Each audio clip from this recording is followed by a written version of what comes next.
अस्सलामुअलैकुम, बोल न्यूज़ में खुशामदीद। मैं हूँ महविश निसार और मैं हूँ सहर फातिमा। हेडलाइंस आप जान चुके हैं, बुलेटिन का बाकायदा आगाज़ करें। और सबसे पहले आपको बताएं कि कराची में आतिशज़दगी का एक और वाक़या रूनुमा हुआ है। पोर्ट कासिम के अंदर स्टील मिल में आतिशज़दगी के नतीजे में झुलस कर 2 अफराद जाँ बहक हो गए हैं, जबकि 2 ज़ख्मी हो गए हैं। आग की शिद्दत के पेश नज़र 4 फायर टेंडर्स और KMC के 3 फायर ब्रिगेड आग बुझाने में मसरूफ़ अमल हैं।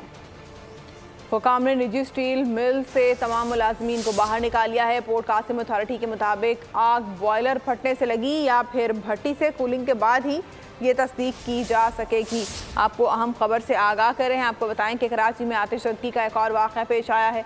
पोर्ट कासिम के अंदर स्टील मिल में आतिशज़दगी के नतीजे में झुलस कर 2 अफराद जाँ बहक और 2 ज़ख्मी हो गए हैं। आग की शिद्दत के पेश नज़र 4 फायर टेंडर्स और KMC के 3 फायर ब्रिगेड आग बुझाने में मसरूफ़ हैं। हुकाम ने निजी स्टील मिल से तमाम मुलाजमीन को बाहर निकाल लिया है। कराची में आतिशज़दगी का एक और वाक़या रूनुमा हुआ है। पोर्ट कासिम अथॉरिटी के हुदूद में निजी स्टील मिल में आतिशज़दगी झुलस कर 2 अफराद जाँ बहक और 2 ज़ख्मी हो गए। खुर्रम गुलजार से मज़ीद तफसीलात जानेंगे। जी खुर्रम, बताएगा अभी क्या सूरत हाल देख रहे हैं? जी बिल्कुल, ये पोर्ट कासिम में निजी स्टील मिल में आतिशज़दगी का जो मामला है, इस वाक़े में 2 अफराद जो है वो जाबाज हुए हैं। साथ ही बताया जा रहा है कि फायर ब्रिगेड की जानिब से कि लगने वाली आग पे जो है वो काबू पा लिया गया है, जिसमें KMC और पोर्ट कासिम के साथ साथ 3 रेस्क्यू के जो फायर टेंडर थे उनकी मदद से आग पे काबू पाया गया है। इस वक्त जो है वो कूलिंग का अमल जारी है, जबकि इस आने में 2 अफराद जाबाज और 1 जख्मी हुआ, जिन्हें अस्पताल मुंतकिल कर दिया गया है। साथ ही जो रेस्क्यू इदारे हैं उनकी जानिब से बताया जा रहा है कि जो 2 लाशें थी, दोनों को जो है वो झुलसी हालत में निजी मिल के अंदर से निकाला गया था, जिनको अस्पताल मुंतकिल कर दिया गया है। जी खुर्रम, अभी ये बताइएगा कि जो जख्मी अफराद हैं उनकी हालत कैसी बताई जा रही है? जिसमें एक शख्स की हालत जो है वो तशवीशनाक बताई जा रही है। वाकया कुछ इस तरह से पेश आया था कि स्टील मिल में जो है वो शॉर्ट सर्किट के बाइस आग लगी, जिसके बाइस जो है वो वहाँ मौजूद मजदूर थे जिन्होंने जान बचाने की कोशिश की, लेकिन इस आतिशज़दगी के नतीजे में 2 अफराद जो है वो झुलसे हैं। बाकी फौरी तौर पर जो रेस्क्यू इदारे हैं, पोर्ट कासिम का जो अमला था उसने मौके पर पहुँच थे, उन्हें रेस्क्यू किया और साथ ही जो पोर्ट कासिम के फायर टेंडर थे वो मौके पर पहुंचे। आप तफसीलात बता रहे थे, आपका बहुत शुक्रिया। कराची पोर्ट कासिम निजी स्टील मिल में लगने वाली आग की इब्तदाई वाक़े की रिपोर्ट रेस्क्यू 1122 ने तैयार कर ली है। आग बॉयलर में धमाके के फौरन बाद लगी है। तफसीलात जान लेते हैं नुमाइंदा बोल न्यूज़ मोहम्मद काशान से। जी काशान, बताइए। हाँ जी बिल्कुल, देखें पोर्ट कासिम आगा स्टील मिल में लगने वाली आग की इब्तदाई वाक़े की रिपोर्ट जो है रेस्क्यू 1122 की जानिब से तैयार कर ली गई है। रिपोर्ट के अंदर बताया गया है कि बॉयलर में धमाके के फौरन बाद खौफनाक आग भड़क उठी, जिससे जो है आग में काबू पकड़ा। जबकि मीडिया चैनल्स के जरिए 4:50 पे उनको इत्तला मौसूल है कि आग जो है काफी तेजी से फैल रही है। इसी दौरान जो रेस्क्यू 1122 का जो कमांड एंड कंट्रोल सेंटर है उसके ऊपर एंट्री चलाई गई। उसके बाद वाटर कारपोरेशन हो गया, KMC हो गया, तमाम इदारे को फाइल कर दिया गया। मतलब फायर टेंडर पहुंचे, आग पर फौरी तौर पर जो काबू पाने के अहकाम जारी किए गए। ताहम अब तक की इतलात के मुताबिक डायरेक्टर जनरल रेस्क्यू 1122 उनकी जानिब से बताया गया आग पर काबू पा लिया गया है, जबकि फौरी तौर पर तमाम इदारे थी। जबकि हादसे के नतीजे में जमा होने वाले 2 अफराद हैं, उनकी लाशें ज़ब्ते की कार्रवाई के लिए जिन्हें अस्पताल मुंतकिल कर दी गई हैं। जबकि इस वाक़े के अंदर एक जख्मी भी हुआ है, जिसको तिब्बी इमदाद की फराहमी जिन्हें अस्पताल में दी जा रही है। जी ठीक है मोहम्मद काशान, आपका बहुत शुक्रिया। औरंगी टाउन शाह फैसल चौक गत्ता फैक्ट्री में आग लग गई। कोई जानी नुकसान नहीं हुआ, ताहम कारखाने में गत्ता जलकर खाकस्तर हो गया। पहले आग को बुझाया गया, आग दोबारा भड़क उठी। फायर ब्रिगेड की 4 गाड़ियों के जरिए आग पर काबू पा लिया गया। फौरी तौर पर आग लगने की वजह मालूम नहीं हो सकी। और कराची के इलाके कोरंगी में तौलिया फैक्ट्री में लगी आग पर काबू पा लिया गया है। शॉर्ट सर्किट के बायस लगने वाली आग से कोई जानी नुकसान नहीं हुआ। आग फैक्ट्री के 1st और 2nd फ्लोर पर लगी। फायर ब्रिगेड की 4 गाड़ियों ने आग बुझाने में हिस्सा लिया। ऐनी शाहिदीन के मुताबिक मुतासरा फैक्ट्री से 600 से 700 मेहनत कशों की रोजी वाबस्ता है। फायर ब्रिगेड हुक्काम के मुताबिक सुबह लगने वाली आग को बुझाने का काम फौरी तौर पर शुरू कर दिया गया। तकरीबन 8:50 पे जो है ये आग की इत्तला आई थी हमारे पास। सेक्टर 24 प्लॉट नंबर 127 तौलिए की फैक्ट्री है ये। तो हमने अपनी कोरंगी फायर स्टेशन की 1 गाड़ी यहाँ पे भेजी, लेकिन आग ज्यादा होने की वजह से फौरी तौर पे हमने मजीद अपनी 3 गाड़ियाँ जो हैं यहाँ पे तलब करी। कराची में हालिया दिनों फैक्ट्री में आतिशज़दगी के वाकयात हुए हैं, जिसके नतीजे में करोड़ों का नुकसान हुआ है। खुर्रम गुलजार, बोल न्यूज़, कराची। शहबाज शरीफ कराची के मिशन पर बहादुराबाद मरकज पहुंचे और MQM के साथ इंतखाबी इत्तेहाद पर तबादला ख्याल किया। ताहम NA 242 पर शहबाज शरीफ और मुस्तफ़ा कमाल में से नशिस्त कौन छोड़ेगा, ये फैसला नहीं हो सका। सदर मुस्लिम लीग का कहना था कराची के मसाइल पर MQM से मिलकर चलना चाहते हैं। शहबाज शरीफ ने कराची में पीर पगारा से भी मुलाकात की। शहबाज शरीफ का मिशन कराची, MQM के मरकज बहादुराबाद पहुंचे, वालिहाना इस्तकबाल हुआ, लेकिन मुलाकात की अंदरूनी कहानी ने एक अलग मंजर भी दिखाया। NA 242 की सीट एडजस्टमेंट पर दोनों जमातों में कोई फैसला ना हो सका। NA 242 से शहबाज शरीफ और मुस्तफ़ा कमाल उम्मीदवार हैं। सदर मुस्लिम लीग का कहना था कि कराची की तरक्की के लिए MQM से मिलकर चलना चाहते हैं। तो आज हाजिरी का मकसद यही था कि आए मिलकर हम ये फैसला करें कि हम पाकिस्तान को अजीम बनाएंगे, इस शहर को अजीम बनाएंगे। और MQM यकीनन इस मामले में हमारे पार्टनर्स हैं। ये काम कोई फ़र्द वाहिद नहीं कर सकता, ये सिर्फ और सिर्फ शराकतदारी और टीम वर्क से होगा। MQM के रहनुमा खालिद नकूल ने कहा, इख्तियारात की निचली सतह तक मुंतकली कराची के अवाम का देरीना मुतालबा है। कराची में मुस्लिम लीग नून और GDA की बैठक भी लगी। शहबाज शरीफ पीर पगारा मुलाकात में सीट एडजस्टमेंट समेत सियासी सूरत हाल पर तबादला ख्याल किया गया। शहबाज शरीफ ने कराची के हल्के NA 242 में नून लीग वर्कर से भी खिताब किया। खिताब में सदर नून लीग का कहना था कि उनके लिए ये डूब मरने का मुकाम होता कि अगर महंगाई उनकी गफलत से हुई होती। 16 माह में महंगाई को कंट्रोल करने की कोशिश की, ये सब किया धरा पिछली हुकूमत का था। शहबाज शरीफ ने कहा कि 18 जमातों में से सबसे बड़ी जमात नून लीग है।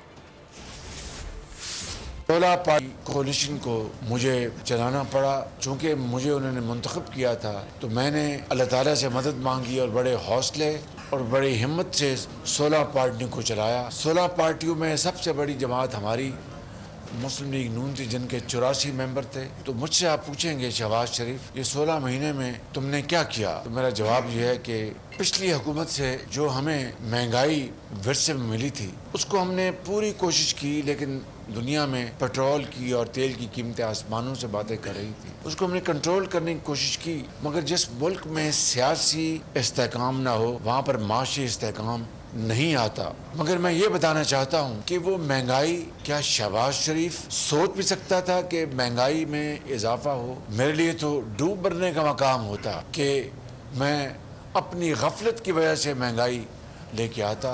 कोशिश की, कोशिश में वो कामयाबी नहीं मिली जो होनी चाहिए थी। और मैं जानता हूँ, मेरा खुदा जानता है कि किस तरीके से 16 महीने हमने किए काटे। GDA सिंध में नून लीग के साथ सीट एडजस्टमेंट करेगी। नून लीग के वफ़द की GDA रहनुमाओं के साथ मुलाकात। ख्वाजा साद रफ़ी कहते हैं कि GDA को 8 फरवरी के इंतखाबात के हवाले से बाज़ तहफ़्फ़ुज़ात हैं। साद रफ़ीक ने कहा कि नून लीग और MQM के दरमियान आइडियल ताल्लुकात हैं। सिंध को बुनियादी हुकूक से महरूम रखा जा रहा है। GDA रहनुमा सदरुद्दीन ने बताया कि GDA की 4 जमातों से सीट एडजस्टमेंट होगी, मिलकर इलेक्शन लड़ेंगे। और JUI से हमारी पहले से अंडरस्टैंडिंग है, हम मिलकर सीट एडजस्टमेंट करेंगे। MQM के मरकज से हम होके आ रहे हैं और हमारी कोशिश है कि उनके साथ भी सीट एडजस्टमेंट हो जाए। तजवीज़ ये दी गई है जिसे हमने कबूल किया है। बाकी जमातों से भी बात होगी कि एक 8 रुकनी कमेटी, 4 जमाती, ये जो एक सीट एडजस्टमेंट का एक निज़ाम बनेगा, उसमें 2-2 मेंबर हर पार्टी के हों, ताकि वोट ज़ाया ना हो और वोट ट्रांसफर हो जाए एक दूसरे को। जो हमारे नजरिए और तरीकाकार के करीब है उनके साथ हम खड़े। तो ये एक सियासी अमल है, इसमें कोई टारगेट नहीं है किसी का। हम पीपल्स पार्टी को पंजाब में इलेक्शन लड़ने पे वेलकम करते हैं, उन्हें लड़ना चाहिए, हमें खुशी है। ये बात अज़र मिन शम्स है कि 15 सालों के अंदर अहले सिंध को महरूमियाँ ही मिली हैं। कराची भी जो पाकिस्तान का सबसे बड़ा शहर है उसको भी उसका हक नहीं मिला है। और रहनुमा नून लीग अता तारड़ कहते हैं आइन और कानून की धज्जियां उड़ाई जा रही हैं। जेल में लाडले को कहा गया कि इलेक्शन मुहिम चलाएं। मीडिया से गुफ्तगू में उन्होंने कहा कि लाडले को लॉन्च करने के लिए वजीर आज़म को निकाला गया। पिछले चंद हफ्तों में जो एक लाडलाइज्म की नई मिसालें कायम की गई हैं और एक मुजरिम को और एक ऐसे शख्स को जिस पे बेशुमार केसेस हैं उसको army chief general Asim Munir का नेशनल फार्म कन्वेंशन से तारीख़ खिताब। ज़राअत और मवेशी बानी तकरीबन हर नबी का पेशा रहा है। इस पेशे में डिसिप्लिन, तकलीफ, नमू और सब्र शामिल है, जिसके नतीजे में बेतहाशा इनामात मिलते हैं। आर्मी चीफ पाकिस्तान के बारे में अफवाहें और मनफी बातें बनाई जा रही हैं। आपको पता होना चाहिए कि कलमे के नाम पर ही 2 रियासतें कायम हुई। रियासत तैयबा और रियासत पाकिस्तान, ये महज इत्तेफाक नहीं है।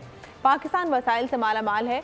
पाकिस्तान के पास ग्लेशियर, दरिया, पहाड़ और ज़रख़ेज़ ज़मीन है। दुनिया का बेहतरीन चावल, किन्नू और आम जैसे फल, ग्रेनाइट, सोना और तांबा जैसे ख़जाने मौजूद हैं। 60 की दहाई में पाकिस्तान एशिया का तेज़ी से तरक्की करने वाला मुल्क था। इस बारे में जानते हैं बोल न्यूज़ के नुमाइंदा खुसूसी सलमान अवान से। सलमान, बताइएगा आर्मी चीफ का मजीद क्या कहना था? जो बिल्कुल SIFC की फोरम के तहत खास तौर पर ज़राअत के शोबे के ऊपर तवज्जो दी जा रही है और आज इसी मुनासबत से इस्लामाबाद में कौमी किसान कन्वेंशन मुनक्किद किया गया। उससे आर्मी चीफ ने भी खिताब किया और जैसे कि आपने भी हवाला दिया कि उन्होंने मुख्तलिफ उमूर खासतौर पर जो ज़राअत को दरपेश मसले मसाइल है और उनके सोल्यूशन के लिए जो अब एक सोल्यूशन ओरिएंटेड SIFC का प्लेटफॉर्म जो है वो सामने लाया गया है, निम्स जैसे इक़दाम किए गए हैं, उन तमाम उमूर पर आर्मी चीफ ने गुफ्तगू की और उनका कहना था कि पाकिस्तान के बारे में बैनुल-अक़वामी सतह पर या मुल्की सतह पर भी हम देखते हैं कि बहुत सारी अफवाहें या मनफी बातें फैलाई जाती हैं, लेकिन आप सबको पता होना चाहिए कि पाकिस्तान कलमा के नाम पर वजूद में आया और कलमा के नाम पर कायम होने वाली रियासत जो है ये कोई महज इत्तेफाक नहीं था। पाकिस्तान माला माल है, वो कुदरती वसाइल से माला माल है, इंसानी जो ह्यूमन रिसोर्स हैं वो भी पाकिस्तान उससे माला माल है। 60 की दहाई का उन्होंने हवाला दिया कि पाकिस्तान उस वक्त एशिया में सबसे ज्यादा तेजी से तरक्की करने वाला मुल्क था, लेकिन फिर हमने देखा कि कायद-ए-आज़म की जो 3 ज़री उसूल थे, ईमान, इत्तेहाद, तंजीम, उसको भुलाया गया, जिसकी वजह से कौम तनज़्ज़ुली का शिकार हुई। इस मौके पर उन्होंने ग्रीन पाकिस्तान इनिशिएटिव का हवाला दिया। उनका कहना था कि सबसे पहले ज़राअत के शोबे पर काम करना जो है वो पाकिस्तान का मकसद है और उसको फ़रोग़ देकर ही पाकिस्तान जो है वो ग्रास रूट लेवल तक तरक्की कर सकता है। ग्रीन पाकिस्तान इनिशिएटिव जो है उसकी आमदन का बड़ा हिस्सा सूबों को जाएगा, यानी एक तरह से फेडरेशन मजबूत होगी, जबकि बाकी हिस्सा किसानों और जो ज़राई रिसर्च के लिए रखा जाएगा। फौज का जो इसमें रोल है वो सिर्फ और सिर्फ आवाम और किसानों को फैसिलिटेट करना है। इसके साथ ही उन्होंने बताया कि तमाम जो अजला है मुल्क भर में ज़राई मॉल्स या एग्रीकल्चर मॉल्स का इनेकाद किया जाएगा, जहाँ किसानों को हर तरह की ज़राई सहूलियात दी जाएंगी, आसान ज़राई करते हैं, कोल्ड स्टोरेज की चेन्स हैं वो कायम की जाएंगी। और इसी तरह जो मौसमियाती तब्दीली का एक बहुत बड़ा मसला इस वक्त पाकिस्तान के सामने है, उसके असरात से महफूज रहने वाले बीज या जेनेटिकली इंजीनियर्ड लाइफ स्टॉक जो है, यानी बेहतर जानवर जो है, बेहतर मवेशी जो है, उनकी फराहमी को भी यकीनी बनाया जाएगा। आर्मी चीफ ने इस मौके पर जिक्र किया, खासतौर पर उनका कहना था कि हर किस्म का माफिया जो इस वक्त मुल्क के अंदर मौजूद है, कौम के साथ मिलकर उसकी सरकोबी की जाएगी। और सोशल मीडिया का भी उन्होंने जिक्र किया कि हिजान, मायूसी और अफरा तफरी का माहौल फैलाया जाता है और झूठी खबरें जो है उनके जरिए ये तासुर दिया जा रहा है कि जैसे रियासत अपना वजूद जो है वो खोती जा रही है और रियासत जो है वो कमजोर रही है। लेकिन इस वक्त जो है अल्लाह ताला के फजलो करम से पाकिस्तान हम देख रहे हैं कि बहुत सारे जो इकोनॉमिक इंडिकेटर्स हैं वो मस्बत हैं। वो सलमान हमारे साथ ही रहेगा, हमें सीनियर तज्जियाकार सैयद मोहम्मद अली साहब ने ज्वाइन किया है। बहुत शुक्रिया मोहम्मद अली साहब आपके वक्त का। क्या समझते हैं आप, आज आर्मी चीफ ने नेशनल फार्मर्स कन्वेंशन से ये तारीख़ खिताब किया है और ना सिर्फ कि ये एक बहुत खुश आइंद कदम है बल्कि एक बहुत ही हेल्दी डेवलपमेंट भी है कि किसानों को एतमाद में लेना, उन्हें सहूलियात के हवाले से आगाह करना। क्या कहिएगा इस बारे में? बहुत शुक्रिया जी। देखिए, मैं समझता हूँ कि इसके जो 4 पहलू हैं वो बहुत पाकिस्तान के लिए तारीखी हैं और बहुत मुस्बत और विजनरी सोच है पाकिस्तान के आर्मी चीफ की, क्योंकि बदकिस्मती से 75 साल से हमने अपने ह्यूमन और एग्रीकल्चर पोटेंशियल और रिसोर्स को सही अंदाज में इस्तेमाल नहीं किया और काफ़ी निगलेक्ट किया है। तो मैं समझता हूँ कि पाकिस्तान की कौमी सलामती के जो 4 अहम तरीन अहदाफ हैं, चाहे उसका ताल्लुक हम ह्यूमन कैपिटल से हो, चाहे उसका ताल्लुक फूड सिक्योरिटी से हो, चाहे उसका ताल्लुक एक्सपोर्ट्स को बढ़ाने और इकोनॉमिक चैलेंजेस जो हैं उनसे ओहदा बरा होने के लिए हो, तो ये तीनों एस्पेक्ट्स जो हैं वो हम इस ग्रीन पाकिस्तान इनिशिएटिव के जरिए से इंशाल्लाह हासिल कर सकेंगे। क्योंकि हमारे अब जिस तरह इसमें ऐलान किया गया है कि हर जिले सतह पे कुछ एग्रीकल्चरल मॉल्स बनाई जाएंगी जिसमें अंडर वन रूफ हमारे गरीब किसान को बीज, अद्वियात, कीड़े मकोड़े दवाएं और खाद वगैरह अर्जा और बेहतरीन अंदाज में अंडर वन रूफ मैसर होगी। तो इसके ज़रिए से इस तमाम प्रोसेस में जो एग्रीकल्चरल चेन है उसमें ज़ख़ीरा अंदोज़ी का भी और मोनोपली का भी ख़ात्मा हो सकेगा और इसके ज़रिए से जदीद अप्रोचेस और जदीद टेक्नोलॉजी के ज़रिए से हम अपनी न सिर्फ यील्ड को और पैदावारी सलाहियत को बेहतर कर सकेंगे, बिल्कुल बेहतर कर सकेंगे। सैयद मोहम्मद अली साहब हमारे साथ ही मौजूद रहेगा। अभी हमें ज्वाइन किया है ब्रिगेडियर रिटायर्ड वक़ार अफजल साहब आपने। सर बहुत शुक्रिया आपके वक्त का। क्या कहेंगे, आर्मी चीफ ने नेशनल फार्मर्स कन्वेंशन से तारीखी खिताब किया है? जी आई थिंक तो इसके अंदर सीधा पॉइंट सईद अली साहब ने ऑलरेडी मेंशन किए हैं, लेकिन जो मेन फोकस ये भी है कि जो डिस्पोंडेंसी फैलाई जा रही है पाकिस्तान में, स्पेशली अगर आप 9 मई 2023 से ऑनवर्ड देखें तो इस पॉलिटिकल पार्टी में और फिर इनके जो लेट्स से कोलैबोरेटर्स हैं बाहर बैठे हुए हैं, डेली बेसिस पे एक झूठा बयानिया घड़ा हुआ है जब खुदा ना खास्ता पाकिस्तान जो है वो डिफॉल्ट कर जाएगा या पाकिस्तान का कोई फ्यूचर नहीं है और यूथ को भी गुमराह करें। तो चीजें आपके सामने आई थिंक अभी आपने देखा है कि जिस तरीके से भी मैयत नहीं है स्टेट ने, इसमें जो है पाकिस्तान की इंटरनेशनल एरिना में एक दफा दोबारा आपके रिस्पेक्ट बहाल हुई है, बड़े अच्छे कॉन्टेक्ट हुए हैं, चाहे चाइना है, चाहे यूएस है, ईरान है, सऊदी अरेबिया है, तो बाकी दोस्त ममालिक हैं। उसके अलावा जो है जो इनिशिएटिव दिए गए उसमें डॉलर का कंट्रोल था, उसकी प्राइस का, इसी तरीके से जो रिपुटेशन है इलीगल इमिग्रेंट्स के, ये बड़े बड़े फैसले हुए हैं और इंशाल्लाह आगे पोलिटिकली भी इलेक्शन होंगे 8 को, चीजें बिल्कुल आई थिंक अपनी जगह पे आ जाएंगी। पाकिस्तान को एक ऐसी ट्रैजेक्टरी पे डाला गया जिसको इंशाल्लाह रिवर्स नहीं किया जा सकता। ये जो डिस्पोंडेंसी ब्रिगेड है ये आई डोंट नो किसकी खिदमत कर रहे हैं, मेरे ख्याल भारत का कोलैबोरेशन है होलसेल एजेंसियों के साथ, कि डेली एक जो है शोशा छोड़ते हैं और समहाउ जो यूथ है उसको गुमराह करने की कोशिश करते हैं, लेकिन बाय एंड लार्ज अभी पाकिस्तानी अवाम भी समझती है कि हकीकत क्या है। जी हमारे साथ ही रहिएगा। हमें ज्वाइन किया है ब्रिगेडियर रिटायर्ड मसूद अहमद साहब ने।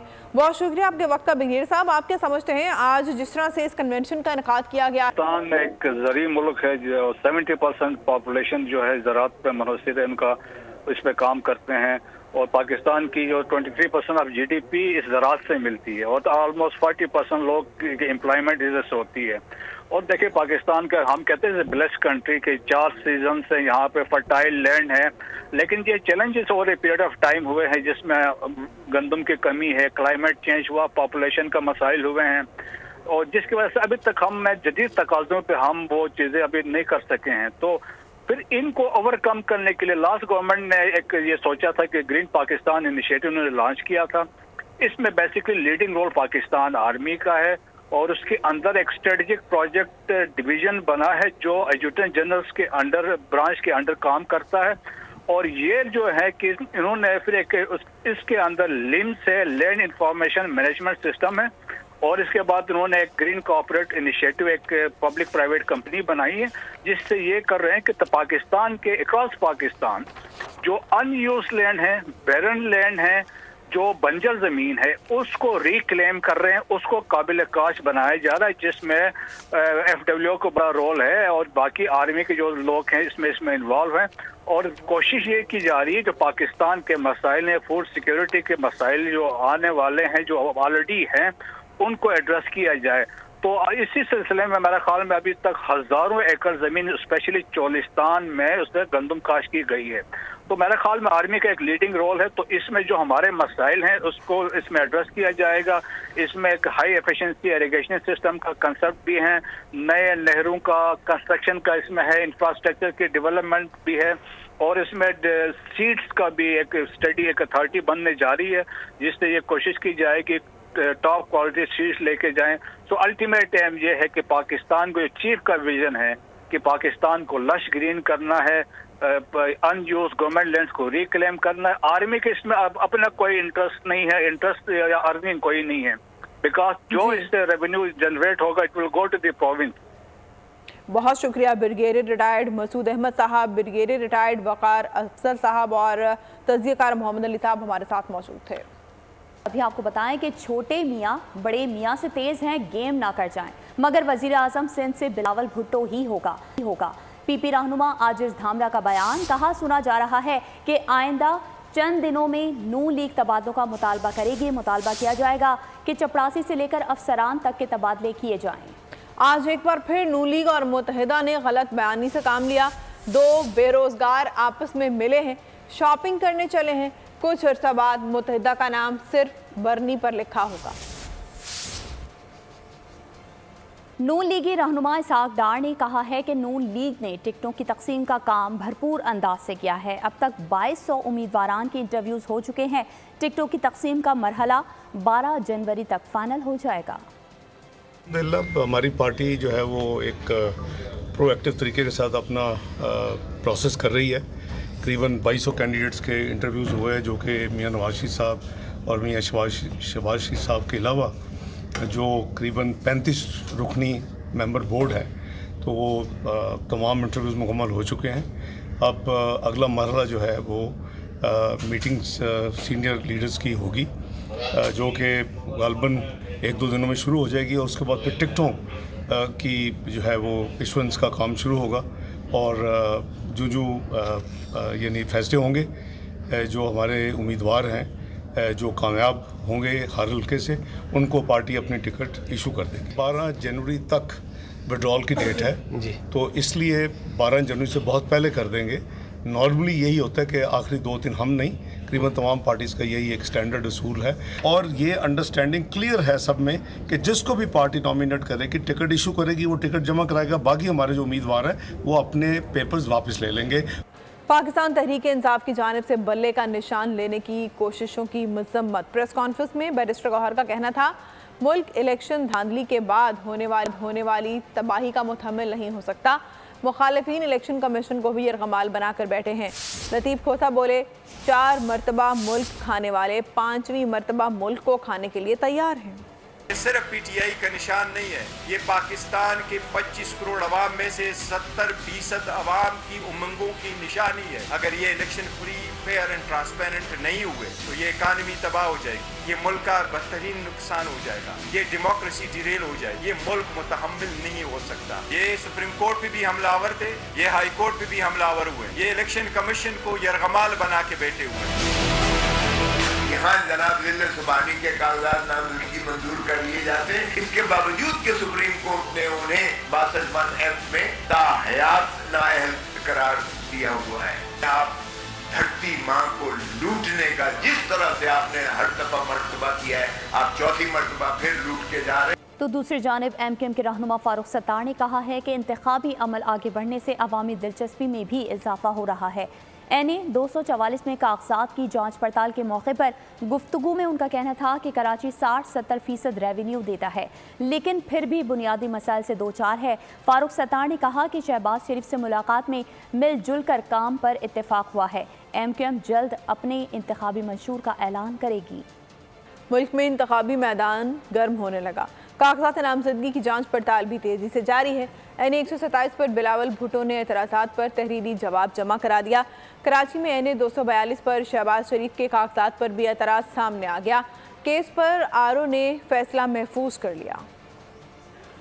मुल्क में इंतखाबी मैदान गर्म होने लगा है। कागजात नामजदगी की जांच पड़ताल भी तेजी से जारी है। NA 127 पर बिलावल भुट्टो ने एतराज़ात पर तहरीरी जवाब जमा करा दिया। कराची में NA 242 पर शहबाज शरीफ के कागजात पर भी एतराज़ सामने आ गया है। केस पर RO ने फैसला महफूज कर लिया है। उधर सियालकोट से ख्वाजा आसिफ और दीगर के कागजात मंजूर करार पा गए। ख़वातीन की सीटों पर शैला रजा और शगुफ्ता जमानी के फॉर्म भी दुरुस्त करार दिए गए। खबर शामिल करेंगे पेशावर हाई कोर्ट से, जिसकी जानिब से तहरीक इंसाफ का इंतखाबी निशान बल्ला बहाल करने का मामला है। 3 रोज से जारी इजलास के बाद इलेक्शन कमीशन ने सुप्रीम कोर्ट से रुजू करने का फैसला कर लिया। ज़राए के मुताबिक इलेक्शन कमीशन हुक्म इम्तना के खिलाफ अपील में जाएंगे। इलेक्शन कमीशन की कानूनी टीम का कहना है कि पेशावर हाई कोर्ट का फैसला कानून के खिलाफ है। ये फैसला इलेक्शन कमीशन के इख्तियारात में मुदाखलत के मुतरादिफ है, जिसके खिलाफ अपील दायर की जाएगी। मुल्क में आम इंतखाबात के लिए बजट की तफसीलात सेनेट में पेश। रवा माली साल आम इंतखाबात के लिए 42 अरब 41 करोड़ रुपए की मंजूरी दी गई, जिसमें से 2 किस्तों में 27 अरब 41 करोड़ रुपए इलेक्शन कमीशन को जारी किए गए। वजारत पार्लिमानी उमूर ने सेनेट को बताया कि गुज़िश्ता माली साल भी 5 अरब रुपए जारी किए गए थे। इलेक्शन कमीशन ने इसमें 4 अरब 47 करोड़ रुपए इस्तेमाल किए। फंड्स की मंजूरी इलेक्शन के लिए लगाए गए तखमीनों की बुनियाद पर दी गई। PTA के कागजात नामजदगी छीन कर उसे प्रोजेक्शन दिए जाने का मौलाना फजल रहमान के बयान पर अरकान सेनेट का दिलचस्प रद्द अमल सामने आ गया है। बोल न्यूज़ इस्लामाबाद अली शेर ने अरकान सेनेट से जब मौलाना का सवाल किया, उन्होंने दिलचस्प जवाब दिए। ये जवाब थे क्या, आइए आपको भी दिखाते हैं। मौलाना फजल रहमान कहते हैं कि PTI के कागजात नामजदगी छीन कर उनके उम्मीदवारान और तायीद कुनिंदगान और तजवीज़ कुनिंदगान को गिरफ्तार करके PTI की प्रोजेक्शन की जा रही है। क्या ऐसा ही है? आइए जानते हैं अरकान सेनेट से। किसी को प्रोजेक्ट करना है, पॉपुलर करना है, वो तो आवाम बताएगी। वो जब वोट पड़ेंगे कि कौन पॉपुलर है कौन अनपॉपुलर है, तो मैं समझता हूँ कि किसी किस्म की कोई गैर अखलाकी गैर सियासी हरकत नहीं होनी चाहिए। इलेक्शन कमीशन को उसका नोटिस देना चाहिए अगर ऐसे कोई वाक़यात हुए हैं। मुल्क की सबसे मकबूल पार्टी, सबसे मकबूल लीडर कौन है, तो अब उस चीज़ को आप इस तरीके से अगर उनका मुकाबला करेंगे तो आप मुकाबला नहीं कर पाएंगे, आप सिर्फ अपने आप को नुकसान देंगे। तो ये बिल्कुल सही कह रहे हैं, तो फिर ये क्यों कर रहे हैं? इनको नहीं करना चाहिए, क्योंकि देखें जिधर इनका कैंडिडेट एक्टिव है उधर ये हो रहा है, हर जगह पे नहीं हो रहा था, ये लोग खुद कर रहे हैं। ऐसे इंसिडेंट्स होने नहीं चाहिए। हर बंदे को राइट है कि वो कॉन्टेस्ट करे। और मुस्लिम लीग नून का, क्योंकि मैं रिप्रेजेंटेटिव हूँ, मुस्लिम लीग नून ने कभी ये नहीं कहा, हमने तो हमेशा कहा है कि कोई पॉलिटिकल पार्टी बैन भी नहीं होनी चाहिए। हम तो इस मौके पे कायम दायम कि सबको राइट मिलना चाहिए और जिसको अवाम मैंडेट दे उसको बरसरदार आना चाहिए। आपका क्या मतलब है, मौलाना इसमें इन्वॉल्व नहीं होगा? जो लोग कर रहे हैं वो मौलाना के साथ मिले हुए नहीं है? मैं तो ये सवाल करता हूँ। देखिए, जो भी किया जा रहा है हम इसकी मजम्मत करते हैं। लेवल प्लेइंग फील्ड की जब चेयरमैन बिलावल साहब बात करते हैं, वो यही कहते हैं कि यकसा मौके सब पार्टियों को देने चाहिए। ये अवाम का फैसला है कि वो किसको वोट करते हैं और किसको मुस्तरद करते हैं, इसमें कोई जबर नहीं होना चाहिए। मुझे उनकी इस बात से इख्तिलाफ है। अगर फ़र्ज़ करें कैंडिडेट को उठाना, जेल में बंद करना, तजवीज़ कुनिंदा और ताइन कुनिंदा को साथ भी होना चाहिए। अरकान सेनेट की अक्सरियत का कहना है कि मौलाना फजलुर रहमान का ये कहना दुरुस्त नहीं कि पीटीआई के उम्मीदवारान के कागजात नामजदगी छीन कर उन्हें प्रोजेक्शन दी जा रही है। अगर ऐसा ही है तो मौलाना फजलुर रहमान खुद भी ऐसी प्रोजेक्शन ले लें। कैमरामैन सदफ मलिक के साथ अली शेर, बोल न्यूज़, इस्लामाबाद। पाकिस्तान ने 28 साल बाद ऑस्ट्रेलियन सरजमीन पर टेस्ट जीतने का एक और मौका गंवा दिया। ऑस्ट्रेलिया ने मेलबर्न सिटी में भी पाकिस्तान को 79 रन से शिकस्त दे दी। 3 मैचेस की सीरीज में कैंगरूज की बरतरी 2-0 हो गई। 317 रन के ताकुब में कौमी टीम 237 रन पर हिम्मत हार गई। एक और सीरीज, एक और शिकस्त। पाकिस्तान का ऑस्ट्रेलिया में 1995 के बाद से टेस्ट मैच में कामयाबी का ख्वाब ही रहा। 317 रन के ताकुब में पाकिस्तान का आगाज अच्छा न था। अब्दुल्ला शफीक सिर्फ 4 रन बनाकर मिचेल स्टार्क का शिकार बने। आउट ऑफ फॉर्म इमाम आउट ऑफ फॉर्म ही रहे। इस बार इनका हिस्सा 12 रन रहा। शान मसूद के 60 और बाबर आजम के 41 रन ने कुछ उम्मीद जगाई, लेकिन दोनों के आउट होने के बाद वही हुआ जो इससे पहले क्रिकेट शायकीन कई मर्तबा देख चुके हैं। पाकिस्तानी मिडिल और लोअर ऑर्डर बल्लेबाज तू चल मैं आया की तस्वीर नजर आए। आखिरी 5 बल्लेबाज सिर्फ 75 रन बना पाए। कप्तान पैट किम्स ने इस इनिंग्स में भी सिर्फ 49 रन के एवज 5 विकेटों का सौदा किया। मैच में उन्होंने मजमूई तौर पर 10 शिकार किए। मिचेल स्टार्क ने 4 चपके, हेसल विविड ने 1 विकेट अपने नाम की। पाकिस्तान मेलबर्न टेस्ट के साथ सीरीज भी हार गया। पर्थ टेस्ट में मेजबानों ने पाकिस्तान को 360 रन के भारी मार्जिन से हराया था। 3 टेस्ट मैचेस का आखिरी मैच 3 जनवरी से सिडनी में शुरू होगा। आगे बढ़ेंगे और गजा की सूरत हाल के हवाले से बात करें तो दुनिया की खामोशी फ़लस्तीनियों के कत्ले आम की वजह बन गई है। इसराइली फ़ौज ने गजा पर आग बरसा दी। कुवैती अस्पताल के करीब रिहायशी इमारत पर हमले में 20 अफराद शहीद हो गए। नसीरात और मुगाजी कैंप पर हमलों में भी 35 अफराद की जान गई। शोहदा की मजमूई तादाद 21,320 तक जा पहुँची है। अमेरिका की मुसलसल इजराइल की हिमायत, दुनिया की ज़बान गंग। इजराइल इंसानी खून पानी की तरह बहाने लगा। पिछले 24 घंटों में इजरायली हमलों में मजीद 300 फलस्तीनियों की जान चली गई, जिनमें बड़ी तादाद में बच्चे और खवातीन भी शामिल हैं। फलस्तीन पर इजरायली बर्बरियत में अब तक 21,320 अफराद शहीद हो चुके हैं, जिनमें 8,200 बच्चे हैं। इजरायली हमलों में 55,603 अफराद जख्मी हुए हैं। जख्मियों में भी 8,663 बच्चे शामिल हैं। गजा में जंगबंदी के मिस्री फार्मूले पर बातचीत के लिए हमास का वफ्द आज काहिरा जाएगा। मिस्र का कहना है कि गजा में जारी खून रेजी रोकने के लिए फरीकैन के जवाब का इंतजार है। पाक बहरिया की सालाना फ्लीट एफिशिएंसी परेड 2023 का कराची में इनेकाद। Chief of the naval staff admiral Naveed Ashraf तकरीब के मेहमान खुसूसी हैं। तफसीलात जानते हैं इस बारे में बोल न्यूज़ के नुमाइंदा खुसूसी सलमान ऐवान से। सलमान, आगाह कीजिएगा इस तकरीब के बारे में। जी बिल्कुल, सालाना फ्लीट एफिशिएंसी परेड जो है आज कराची में मुनक्किद हुई, जिसके मेहमान खुसूसी chief of naval staff admiral Naveed Ashraf थे। नेवल चीफ ने इस मौके पर पाकिस्तान नेवी के जो फ्लीट है उसकी ऑपरेशनल तैयारियों पर इत्मीनान का इजहार किया और उनका कहना था कि खित्ते में इस वक्त जो मैरीटाइम सिक्योरिटी चैलेंजेस हैं उनसे निपटने के लिए पाकिस्तान नेवी को हमेशा हर वक्त चौकस रहने की जरूरत है। और इसके साथ ही उनका कहना था कि पाकिस्तान नेवी की ऑपरेशनल सलाहियतों में इजाफे के लिए इस वक्त जदीद तरीन प्लेटफॉर्म जो हैं वो पाकिस्तान नेवी के फ्लीट में शामिल किए जा रहे हैं। और तर्जुमान पाक बहरिया के मुताबिक नेवल चीफ ने मुकर्ररा अहदाफ की कामयाबी से उसूल पर फ्लीट यूनिट्स और ऑफिसर्स के जज्बे को भी सराहा और उन्होंने फिर इस मौके पर बेहतरीन कारकर्दगी का मुजाहरा करने वाले यूनिट्स को एजाज़ी शील्ड भी पेश की। जी ठीक है, बहुत शुक्रिया सलमान, आगाह कर रहे थे। खैबर पख्तूनख्वा में रवा साल दहशतगर्दी फैलाने वाले सोशल मीडिया अकाउंट से मुतालिक इक़दामात की तफसीलात। एपेक्स कमेटी के फैसलों के तनाज़ुर में CTD ने दहशतगर्दी फैलाने वाले अकाउंट्स के खिलाफ कार्रवाइयाँ की। दस्तावेज़ के मुताबिक CTD ने 3000 social media accounts PTA FIA cyber crime wing के साथ शेयर किए। CTD सोशल मीडिया डेस्क के रिस्पॉन्स पर PTA ने 2560 अकाउंट्स ब्लॉक किए। CTD ने रवा साल 23 टारगेट्स का डाटा मुतालिका रीजनल दफातर को अरसाल किया। CTD पंजाब ने 15 टारगेट्स महकमा इंसदादी दहशतगर्दी KP के साथ शेयर किए। सोशल मीडिया डेस्क ने 77 ऑनलाइन असलहा डीलर्स का डाटा सीनियर पुलिस अफसरान के साथ शेयर किया, जबकि नापसंदीदा गुफ्तगू वाले 53 फेसबुक 20 ट्विटर अकाउंट्स का डाटा FIA को अरसाल किया गया। साल 2023 में भी खैबर पख्तूनख्वा में दहशतगर्दी की लहर जारी रही, जिसमें पुलिस पर हमले, टारगेट किलिंग, भत्ताखोरी, अगवा, बराए तावान के वाक़यात शामिल हैं।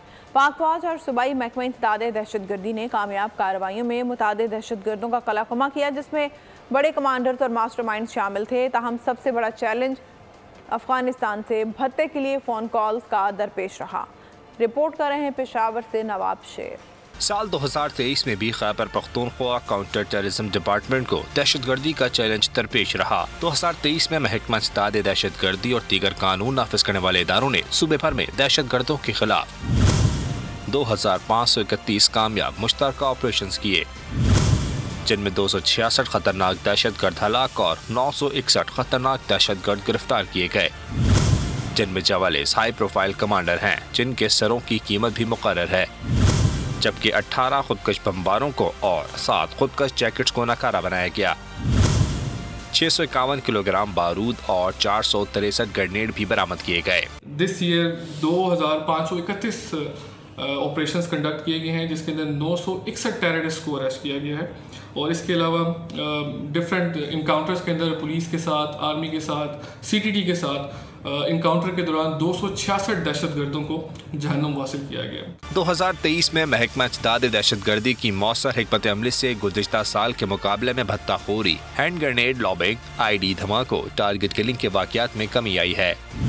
भत्ताखोरी के 159 केसेस में 59 को हल किया गया, जबकि 159 भत्ताखोरों को गिरफ्तार किया गया है। पुलिस पर गैर मुल्की जदीद तरीन खुदकार हथियारों से लैस दहशतगर्दों ने 243 हमले किए, जिनमें 133 को कामयाबी से पसपा किया गया। 243 इंसिडेंट्स रजिस्टर किए गए हैं जहाँ पे पुलिस की इस्टेब्लिशमेंट्स के ऊपर अटैक किया गया है।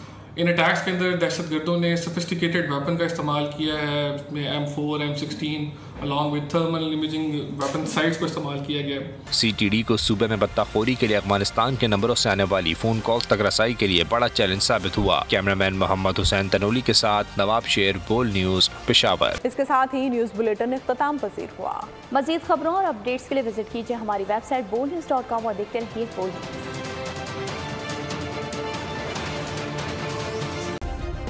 सब्सक्राइब करें और बेल दबाएं ताकि कोई खबर रह न जाए।